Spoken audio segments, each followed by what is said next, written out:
ఇది ఈ ప్రభుత్వం యొక్క తీరు ఏ విధంగా ఉందంటే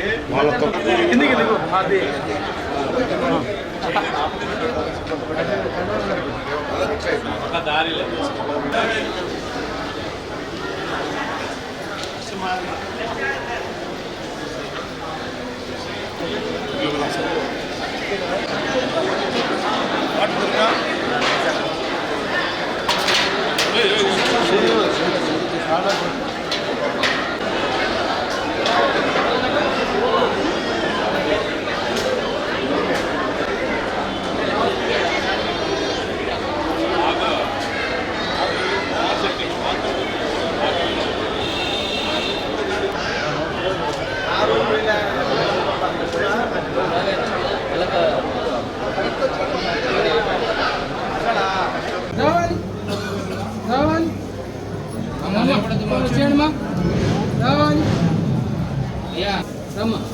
వచ్చేయండి రామ రామ రామ రామ స్వామి రామ వచ్చేయండి రావమ్మా అమ్మ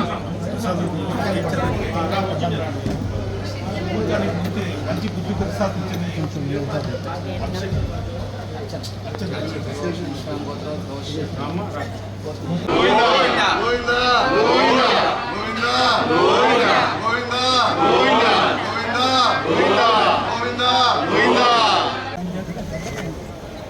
తీయ బిట్టేదా తీయ గోవిందా గోవిందా గోవిందా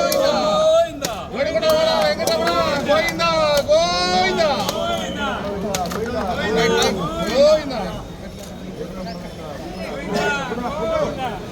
కొట్టండి కృష్ణన్న కొట్టు రమణ కొట్టు తీయ బిట్టేదా తీయ గోవిందా గోవిందా గోవిందా గోవిందా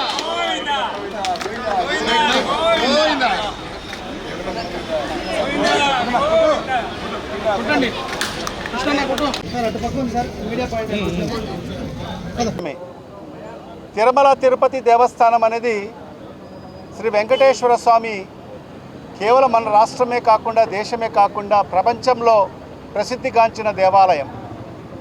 కోట్లాది మంది భక్తులు మరి ప్రతి రోజు ప్రతి సందర్భం కూడా ఆయన దర్శించుకునే కార్యక్రమం జరుగుతూ ఉంటాయి.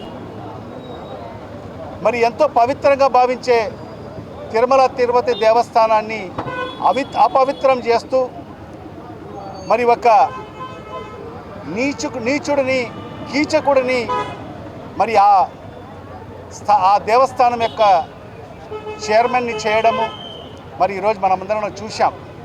అనేక మాధ్యమాల్లో మనం చూసాం ఆయన చేసిన రాసలీలలు బహిర్గతం కావడం జరిగింది. మళ్ళీ ఈ సందర్భంగా మేము ఒకటే ఈ ప్రభుత్వానికి డిమాండ్ చేస్తున్నాం, ఈ రాష్ట్ర ముఖ్యమంత్రి గారికి డిమాండ్ చేస్తున్నాం, వెంటనే ఆయనకు తొలగించాల్సిన అవసరం ఎంతైనా ఉంది. మరి ఇవాళ ఆ చైర్మన్ ఎవరైతే బిఆర్ నాయుడు ఉన్నాడో ఆయన మాట్లాడతాడు, నాకు ఇది ఒక పదవే అని చెప్పి మాట్లాడతాడు.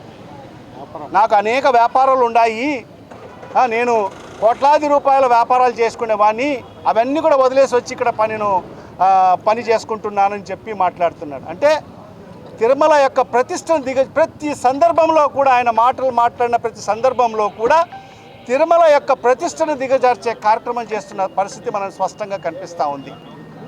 మరి ఎందుకు చంద్రబాబు నాయుడు ఈ రాష్ట్ర ముఖ్యమంత్రి ఆయనకు తొలగించే దాంట్లో ఎందుకు భయపడుతున్నాడో ఈ రాష్ట్ర ప్రజలకు సమాధానం చెప్పాల్సిన అవసరం ఉంది. మరి చంద్రబాబు నాయుడు గారి మనవడు దేవాంశ్ పుట్టినరోజు కూడా తిరుమలలో మరి మన ముఖ్యమంత్రి గారి సతీమణి భువనేశ్వరమ్మ గారు మరి ఆయన మనవడు మరి బిఆర్ నాయుడిని వెంట పెట్టుకొని మరి గుడి అంతా తిరిగి మరి ఎక్కడైతే అన్నదానం చేస్తున్నారో అక్కడ కూడా తీసుకెళ్ళి మరి అవన్నీ కూడా అపవిత్ర చేసే కార్యక్రమాలు జరుగుతున్నాయి.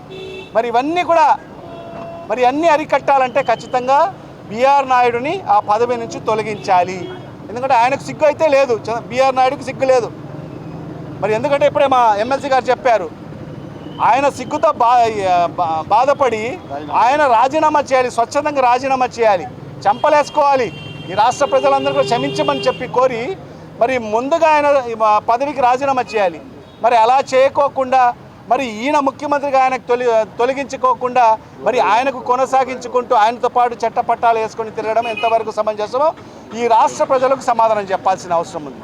మరి ఇంకొక వ్యక్తి ఉన్నాడు, గనుడు, సనాతన ధర్మం అని చెప్పి మరి పగల్బాలు పలుకుతుంటాడు. మరి ఏదో జరగరాని ఏదైతే లడ్డు విషయంలో మరి కల్తీ జరిగిపోయినట్టు, జరగని దానికి జరిగిపోయినట్టుగా మరి అపవిత్ర జరిగిపోయింది, అపచారం జరిగిపోయిందని చెప్పి మరి దుర్గమ్మకు సంబంధించిన మరి మెట్లన్నీ కడిగాడు. మరి ఇంత అపవిత్ర చేస్తున్న ఆ బిఆర్ నాయుడు గురించి ఒక్క వాక్యం కూడా ఇప్పటి వరకు మాట్లాడలేదు మరి పవన్ కళ్యాణ్ గారు. మరి ఎందుకు ఆయన మాట్లాడడం లేదు? ఆయన సీరియస్, ఆయన కూడా బహిర్గతం చేస్తాడని చెప్పి, ఆయన ఎపిసోడ్లు పెడతాడని చెప్పి భయము. ఎందుకంటే బిఆర్ నాయుడు అంటే మరి చంద్రబాబు నాయుడు గారికి భయము, మరి పవన్ కళ్యాణ్ కూడా భయం. ఎందుకంటే వాళ్ళు చేసిన కార్యక్రమాలన్నీ కూడా ఈ రాష్ట్ర ప్రజలకు ఎపిసోడ్ పెట్టి చూపిస్తే కార్యక్రమం చేస్తాడు కాబట్టి మరి ఈరోజు బిఆర్ నాయుడుతో భయపడి మరి ఈ ప్రభుత్వం ఆయన్ని తొలగించే కార్యక్రమం చేయడం లేదు. అందుకు